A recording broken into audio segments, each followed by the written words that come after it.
පින්වතුනි මෙලෙස හොඳින් ශිල්ප ශාස්ත්‍රය ඉගෙන ගන්න මේ රාජ කුමාරයාට එදා වූ සමග ශිල්ප ශාස්ත්‍රය ඉගෙන ගන්න දේවදත්ත කුමාරයා මේ දෙදෙනා මෙදා යලි හමුවන්නට එදා කතිකා කරගෙන තියෙනවා.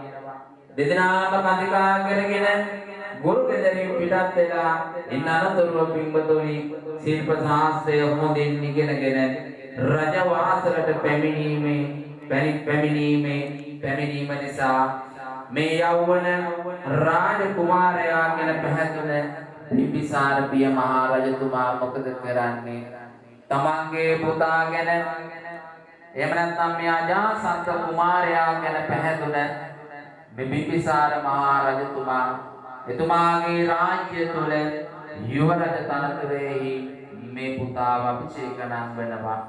අපි බලමු ඊළඟට මේ කතා වස්තුව තුළ කුමක්ද මෙහි සිද්ධ වන්නේ කියලා. බුදු වෙමි සිතාගෙන හිසගා සිවුර ඇඳගෙන